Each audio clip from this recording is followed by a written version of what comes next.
সকালবেলা ঘুম ভাঙলেই কোনো দিকে না তাকিয়ে মনে মনে একটা কথা 3 বার বলুন। দূর হবে সব বাধা, শুভ হবে আপনার দিন, সকল সমস্যা হবে আপনার দূর, সাথে শনির বাজে প্রভাব যদি থাকে সেটাও হবে দূর। এই একটি কথা সকালে 3 বার বললে মন শান্ত প্রসন্ন হয়, এমনকি একাধিক কাজে সাফল্য পাওয়া যায়। তাই শাস্ত্রমতে সকালে ওঠার পরেই একটি নিয়ম প্রতিটি মানুষের অবশ্যই পালন করা উচিত। যে ব্যক্তি এই একটি কাজ প্রতিদিন ঘুম ভাঙলেই করে তার জীবনে সাফল্য আসে, তার আর্থিক উন্নতি হয়। তাই কি এই কাজ তা জানতে সম্পূর্ণ দেখুন আজকের এই ভিডিওটি। জয় শ্রীকৃষ্ণ বন্ধুরা, কেমন আছেন আপনারা? বন্ধুরা, ভিডিওটিতে এগোনোর আগে আপনাদের কাছে একটু অনুরোধ রাখছি। আপনারা যদি এই চ্যানেলে প্রথমবার এসে থাকেন তাহলে অবশ্যই চ্যানেলটি সাবস্ক্রাইব করবেন এবং বেল বাটনটি অন করে দেবেন যাতে সমস্ত ভিডিওর নোটিফিকেশন আপনার কাছে পৌঁছে যায়। ভিডিওটি দেখে ভালো লাগলে অবশ্যই একটি লাইক করবেন এবং সবাইকে শেয়ার করবেন যাতে তারাও ভিডিওটি দেখে উপকৃত হয়, এবং কমেন্টে জয় শ্রীকৃষ্ণ বা হর হর মহাদেব লিখতে ভুলবেন না। এবার চলুন শুরু করা যাক। একবার পিল্লার কুট্টি নামে এক ব্যক্তি পাহাড় পেরিয়ে শহরে যাচ্ছিল মাটির পুতুল বিক্রি করতে। পথে তার আরো একজন পুতুল বিক্রেতার সঙ্গে দেখা হলো। সেও পাহাড় পেরিয়ে শহর যাচ্ছিল পুতুল বিক্রি করতে। তবে পিল্লার কুট্টি লক্ষ্য করে দেখলো সেই ব্যক্তির মধ্যে আলাদাই ফুর্তি আছে, তার হাঁটা চলা সবকিছুতেই একটা প্রাণবন্ত ব্যাপার আছে। এই দেখে পিল্লার কুট্টি তার কাছে গিয়ে তাকে জিজ্ঞাসা করলো, ওহে শুনছো, তুমি ক্লান্ত হচ্ছ না কেন? তখন সেই ব্যক্তি হেসে বলল, আমার ক্লান্তি নেই। এই শুনে পিল্লার কুট্টি অবাক হয়ে বলল, কেন? তখন সে বলল, কারণ আমি ক্লান্ত হলে ভগবান আমাকে শক্তি প্রদান করেন। তখন পিল্লার কুট্টি এমন উত্তর পেয়ে চমকে গেল এবং আর কিছু বলল না। তাদের মধ্যে আর কোনো কথাও হলো না। এরপর একসময় পিল্লার কুট্টি ক্লান্ত হয়ে পিছিয়ে পড়ল, কিন্তু সেই ব্যক্তি দ্রুত পাহাড় পেরিয়ে শহরে প্রবেশ করে হাটে গিয়ে বসলো। পরে পিল্লার কুট্টি যখন হাটে গিয়ে পৌঁছালো তখন সে দেখলো অনেক লোক একটি দোকানের সামনে ভিড় করে আছে। পিল্লার কুট্টি ওই দেখে ওই দোকানের দিকে এগিয়ে গেল। তারপর সে দেখলো ওই দোকানে সেই পুতুল বিক্রেতা পুতুল বিক্রি করছে যাকে সে পাহাড়ের উপরে দেখেছিল। সব মানুষ তার কাছ থেকে পুতুল কেনার জন্য লাইন দিয়ে দাঁড়িয়ে আছে, আর তার প্রাণবন্ত আওয়াজে ও ব্যবহারে সবাই মুগ্ধ হয়ে যাচ্ছিল। সেই ব্যক্তির ব্যক্তিত্ব এমন প্রখর ছিল যে সবাই তার প্রতি আকৃষ্ট হচ্ছিল। সেদিন হাটে পিল্লার কুট্টি একটাও পুতুল বিক্রি করতে পারলো না।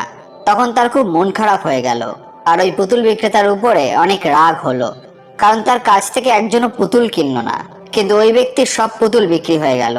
তার পরের সপ্তাহে যখন আবার হাট বসলো, আবার তখন পাহাড় পেরিয়ে পিল্লার কুট্টি শহরের উদ্দেশ্যে রওনা দিল। তখন আবার পথে দেখা হলো সেই পুতুল বিক্রেতার সাথে। পিল্লার কুট্টির তাকে দেখে খুব রাগ হলো। সেই ব্যক্তিকে গিয়ে বলল, তুমি কি কোনো জাদুটোনা জানো গো? তখন পিল্লার কুট্টি বলল, তাহলে তোমাকে সবাই এত পছন্দ কেন করে? তুমি এত সহজেই সবার মন জিতে নাও কি করে? তখন সেই ব্যক্তি বলল, কারণ আমার উপরে ভগবানের আশীর্বাদ রয়েছে, ভগবান প্রতি পদক্ষেপে আমার সঙ্গে থাকেন। এই কথা শুনে পিল্লার কুট্টি আবার অবাক হলো। তাকে অবাক অবস্থায় দেখে সেই ব্যক্তি বলল, কষ্ট পেও না বন্ধু, আগে আমিও তোমার মতো ক্লান্তি অনুভব করতাম। পরিশ্রম করার ক্ষমতা আমারও কম ছিল, আমিও মানুষের সঙ্গে কথা বলতে পারতাম না, কেউ আমাকে পছন্দ করতো না, এমনকি আমার একটা পুতুলও বিক্রি হতো না। আমি অর্থ কষ্টে ভুগতাম। তারপর একদিন এক সাধু আমাকে রোজ সকালে ঘুম থেকে উঠে এই একটি কাজ 3 বার করতে বলল। সে সাধু বলল, এই একটি কাজ করলে গোটা দিন ভগবানের আশীর্বাদে ভালো কাটে, শরীরে ফুর্তি আসে, মনে বল আসে, আর মানুষের সকল সমস্যা দূর হয়। তাই তিনি একটি কথা ঘুম থেকে উঠে 3 বার বলতে বললেন। আমিও সেই সাধুর কথা শুনে প্রতিদিন তাই করতে লাগলাম। তারপর সত্যি আমার জীবন বদলে গেল। তুমিও এই কাজ রোজ সকালে ঘুম থেকে উঠে 3 বার করো, তারপর দেখবে তোমারও জীবন বদলে যাবে, তোমার জীবনে সুখ সমৃদ্ধি আসবে, তুমিও এমন ব্যক্তিত্ব লাভ করবে যে সবাই তোমাকে ভালোবাসবে। এরপর সেই ব্যক্তি পিল্লার কুট্টিকে সেই বিশেষ কথাটি বলল, যা নিয়মিত সকালে উঠে 3 বার মনে মনে বলা উচিত। তারপর পিল্লার কুট্টি প্রতিদিন এই একটি কথা ঘুম থেকে উঠে 3 বার মনে মনে বলতে লাগলো, আর তারপর পিল্লার কুট্টি সম্পূর্ণ বদলে গেল। যে পিল্লার কুট্টিকে গ্রামে কেউ সম্মান করতো না, তাকে গ্রামের মানুষ সম্মান করতে লাগলো।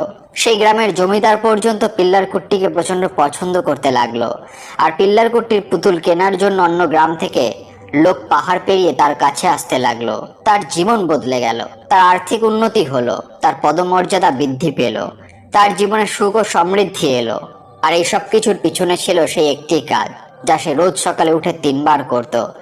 সে রোজ সকালে উঠে একটি কথা মনে মনে 3 বার বলতো, আর সেই কথাটি হলো, হে ভগবান, ধন্যবাদ আমাকে আরো একটি সুন্দর সকাল উপহার দেওয়ার জন্য।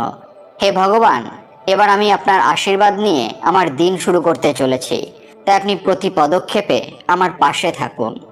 বন্ধুরা, এই একটি কথা যদি প্রতিদিন ঘুম থেকে উঠে চোখ বন্ধ করে ভগবানকে স্মরণ করে 3 বার বলতে পারেন, তাহলে আপনার জীবন বদলে যাবে।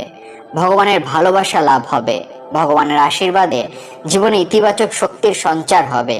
এছাড়াও সারাদিন মন সতেজ থাকবে, জীবনে সুখ ও সমৃদ্ধি আসবে, অর্থ কষ্ট দূর হবে।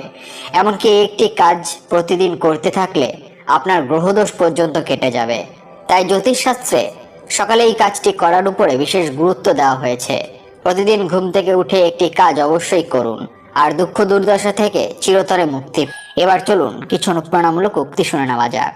বড় সুখের খোঁজে আমরা প্রতিদিনের খুচরো হাসিগুলোকে নির্দ্বিধায় খরচা করে বসি। এ দেহ যখন পুড়ে ছাই হবে, লোকে বলবে মানুষটা বেশ ভালো ছিল। মানুষ শত ব্যথা বুকে চেপে বিচ্ছেদ বেদনার যন্ত্রণা সহ্য করতে পারলেও তার কাছের মানুষের অবহেলা সহ্য করতে পারে না। যারা সত্যিকারের আপনজন হয়, তাদের ধরে রাখার জন্য তাদের পিছনে 24 ঘন্টা ছুটতে হয় না। টিকে থাকা আর টিকে রাখার অহেতুক লড়াইটা কাছের মানুষদের জন্য নয়। আত্মার বন্ধন যেখানে দৃঢ়, সেখানে সময়ের সাথে সাথে ভালোবাসা আরো গভীর হয়। তোমার অবর্তমানে যা বলা হয় তা শুনলে তুমি অনেকের সাথে কথা বলা বন্ধ করে দিতে। গুরুত্ব আর অপেক্ষা দুটোই দূরে না গেলে বোঝা যায় না। কাছে থাকলে দামি জিনিসও সস্তা মনে হয়। পরিবর্তনকে ভয় পেও না, হয়তো কিছু হারাতে হবে, হয়তো আরো ভালো কিছুই পাবে।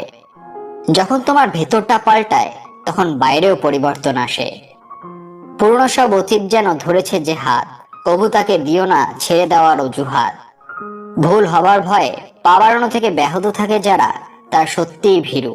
ভুলই তো ঠিকের পথপ্রদর্শক। যে মানুষটা তোমার কষ্টের দিনগুলোতে পাশে থাকে, সাফল্যের পর সেই মানুষটাই জীবনে থাকার যোগ্যতা রাখে। জীবনে কাউকে পাওয়ার পরে যদি আরো ভালো কাউকে পাওয়ার আশা করো, তাহলে একদিন দেখবে জীবনের সবচেয়ে মূল্যবান কাউকে তুমি হারিয়ে ফেলেছো। তুমি একবার নিচে পড়ে গিয়ে দেখো, কেউ আসবে না তোমাকে ওঠাতে, কিন্তু তুমি একটুখানি উপরে উঠে দেখো, তখন ঠিক আসবে তোমাকে নিচে নামাতে। একাকিত্ব সবসময় একটু বিরক্তিকরই মনে হয়, তবে যে তার ঈশ্বরের আনুগত্য করে সে কখনো একাকিত্ব অনুভব করে না। তাই একা থাকাকালীন যদি ঈশ্বর চিন্তা করতে পারেন, তাহলে দেখবেন এই একাকিত্বের সবচেয়ে ভালো সঙ্গী আপনার ঈশ্বর হবে। ফলে কখনো একাকিত্ব অনুভব করবেন না। ঝগড়া করার পর যখন দুজন একসাথে হেসে ফেলে, ঠিক সেই মুহূর্তের মতো সুন্দর মুহূর্ত আর কিছুই নেই। অতীত যাদের তাড়া করে, তারা আর যাই হোক শত চেষ্টা শত উপায়েও ভালো থাকতে পারে না। অনেক সময় পরিস্থিতি খারাপ হয়, মানুষটা নয়, যেটা আমাদের বুঝতে ভুল হয়। দুই নৌকায় পা দিয়ে চলা মানুষগুলোই আজ নদী পার হয়ে যাচ্ছে, এক নৌকায় পা দিয়ে চলা মানুষগুলো তো মাঝপথেই ডুবে যাচ্ছে। মুখের উপরে উচিত কথা বলতে গেলেই দেখবে তুমি খারাপ।